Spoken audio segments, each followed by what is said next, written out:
पहले तो मैं वजीर आजम की इस बात की मजम्मत करता हूं और उनको बताना चाहूँगा कि जिना के बारे में उन्होंने जो कहा था, हम तो जिना के सख्त मुखालिफ है, इसलिए भारत को अपना वतन माने।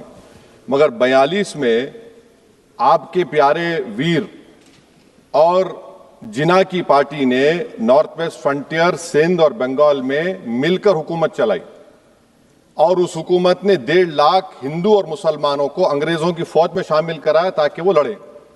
तो किसी शायर ने अच्छा कहा था वजीर आजम के बारे में कि फरेब देकर जमाने को पारसा ना बनिए, इन्हें कहो कि वो बंदा बने खुदा ना बने, अमीर शहर यही चाहता या हजरत कि हमारी चीख गले में रहे सदा ना बने।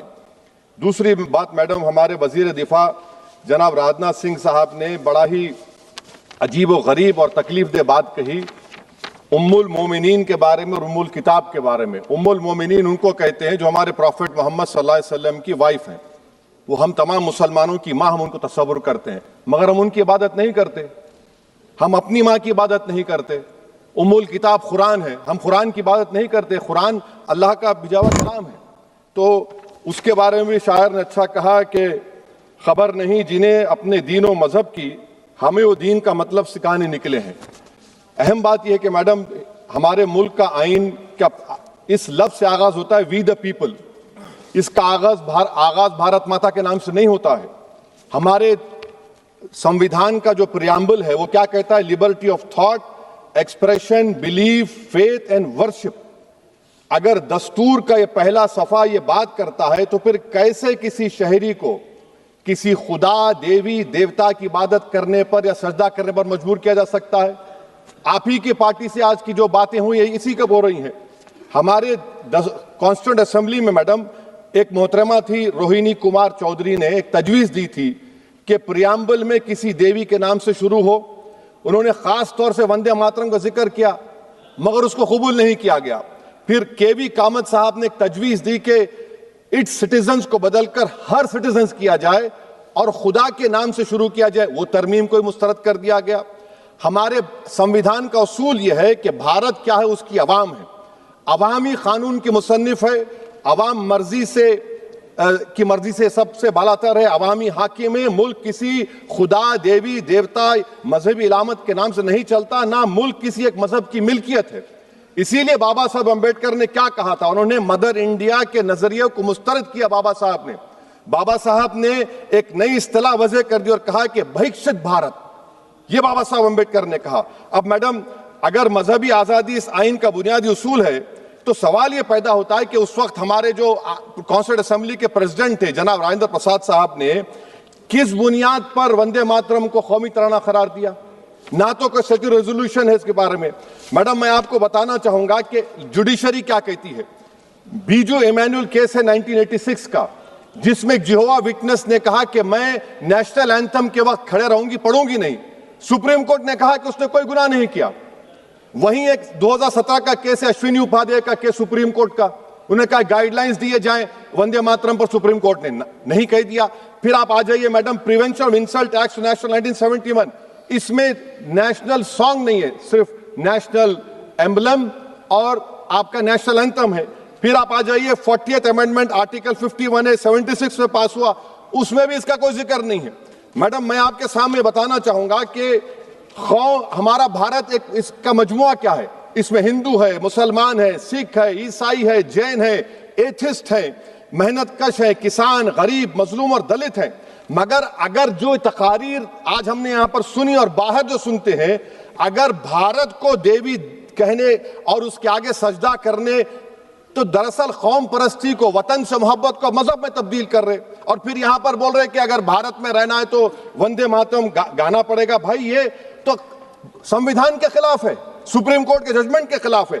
अगर वंदे मातरम मैडम कौमियत का मियार है तो फिर सवाल यह है कि हजरत मोहानी की कौमियत क्या थी जिसने इनकलाब जिंदाबाद का नारा दिया? अगर यूसुफ मेहरली ने quit India, Simon go back का नारा दिया तो उसकी कौमियत क्या थी? अगर हैदराबाद से मौलवी अलाउद्दीन जो मक्का मस्जिद का पहला मुजरिम है काला पानी में, और तुरेबाज खान जो मारकर लाश को लटका दिया गया था हैदराबाद में 8 दिन तक, उसकी कौमियत क्या थी? अगर इनायतुल्लाह काफी जो जिहाद का फतवा अंग्रेजों के खिलाफ दिया मुरादाबाद में, जब उनको 2 दिन में फांसी की सजा दी गई, और जब फांसी की सजा के बाद जा रहे हैं तो मौलाना काफी की जबान पर क्या था? वो रसूलुल्लाह हमारे प्रॉफिट की नात पढ़ रहे थे। क्या पढ़ रहे थे?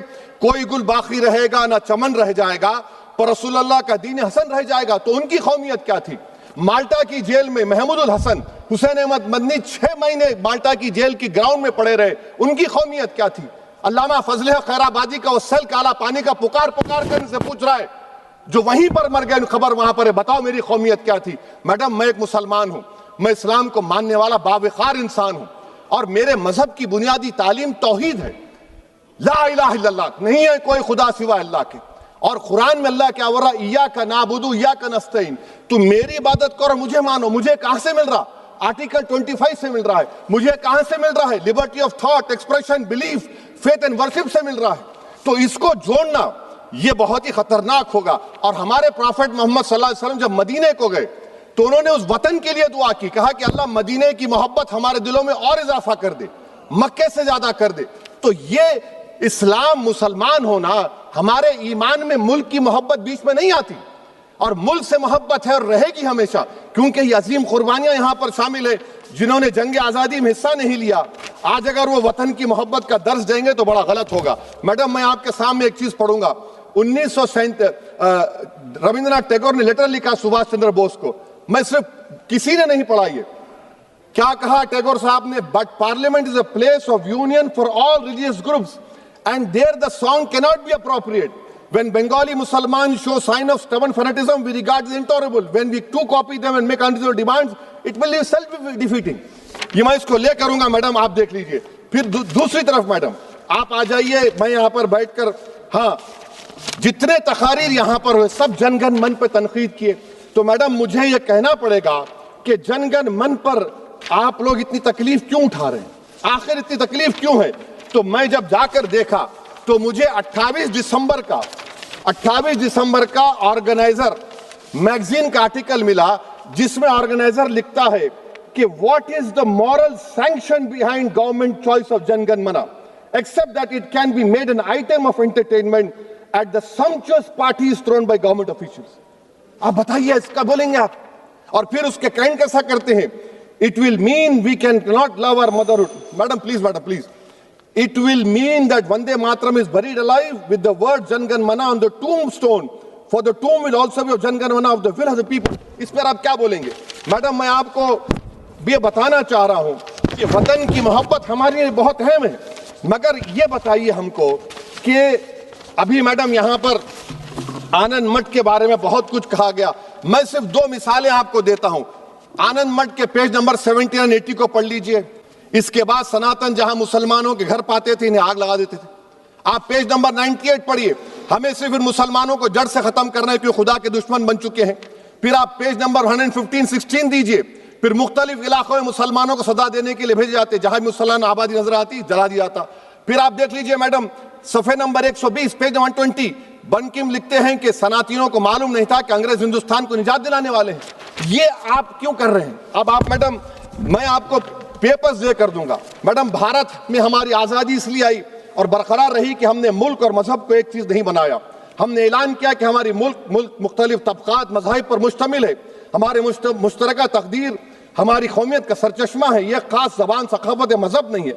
अगर वंदे मातरम का मतन कौम और मजहब को एक बना देता है, अगर हम इसे टेस्ट बनाते हैं वफादारी का, तो फिर मान लीजिए कि यह गांधी, अंबेडकर, टैगोर, बोस और लाखों आजादी के सिपाहियों की सोच को छोड़कर गोडसे की सोच की हिंदू कौमी परस्ताना, मैडम खत्म कर रहा हूं, कौमी हिंदू कौम परस्ताना को अख्तियार करेंगे। मुझे वतन से बेइंतहा मोहब्बत है मैडम, और इंशाल्लाह हमेशा रहेगी। मगर बावजूद इसके कि मेरी मस्जिद, मेरी इबादत गाह, मेरे कपड़े, मेरे कारोबार पर हमले होते, मगर मैं फिर भी कहता हूं कि वतन मेरा, हर वतन को हम छोड़कर नहीं जाएंगे। मगर हुब्बुल वतनी का क्या मुतालबा है? हुब्बुल वतनी ये कहता है कि वतन से मोहब्बत है तो जुल्म को खत्म करो, गरीबी को खत्म करो, बेरोजगारी को खत्म करो, जबर का खात्मा करो, अमन का गहवारा बनाओ, पाकिस्तान की दहशतगर्दी को खत्म करो, एक्सप्लॉयटेशन को रोको, शरारत को रोको, मुल्क के खिलाफ की जाने वाली साजिश खत्म करो। मैडम, भारत एक चमन है जहां पर हर फूल को खिलना चाहिए, और अगर कोई इस फूल के, अगर पूरे फूल खिलेंगे तो उसकी खुशबू से ये वतन मुअत्तर होगा। मगर अगर इस चमन का माली ये कहेगा कि एक ही फूल खिलेगा, तो मैं जिम्मेदारी के साथ कह रहा हूं, अगर एक ही फूल खिलेगा तो वो सहरा बन जाएगा और माली माली नहीं रहेगा, वो जल्लाद कहलाएगा। तो इसलिए मैडम हम उम्मीद करते हैं कि हुकूमत इस पर जोर जबर ना करे। मेरा राइट है, यकीनन मैं जानता हूं कि आजादी के लड़ाई में वंदे मातरम का नारा था, मगर अगर आप इसको जबर करेंगे तो ये संविधान के खिलाफ है। वफादारी का सर्टिफिकेट हमसे मत लीजिए मैडम, खत्म कर रहा हूं। वफादारी का सर्टिफिकेट हमसे मत लीजिए। आपके बुजुर्गों के कोई एक किताब में लिख के क्या लिखा है बता दीजिए, कहां पर क्या लिखा हुआ है। तो मैं मैडम मैं शेर पर अपनी बात को खत्म कर रहा हूं मैडम, मैं शेर पर अपनी बात को खत्म कर रहा हूं मैडम, मैं अपनी बात को खत्म कर देता हूं मैडम, क्योंकि आप बहुत जल्दी में हैं। कि भारत जिंदाबाद, हिंदू मुसलमान जिंदाबाद, दलित जिंदाबाद, ईसाई जिंदाबाद, आदिवासी जिंदाबाद, जो किसी खुदा को नहीं मानते वो भी जिंदाबाद, और मैडम सब पिछड़ा सब आ गया इसमें। तो हम उम्मीद करते कि इस रूह को आप समझेंगे अगर आप सिर्फ अपनी आइडियोलॉजी को लेकर चलेंगे। और आखिर में मैडम, जनाब बंकिम चंद्रा साहब के बारे में मैं आपके सामने डॉक्यूमेंट लेकर रहा हूं कि उन्होंने बीए का एग्जाम पास नहीं किया था, 7 मार्क्स से फेल हो गए थे, ये भी रख रहा हूं। तो आप जिसको लिटरेरी जायंट बता रहे, ये नहीं है।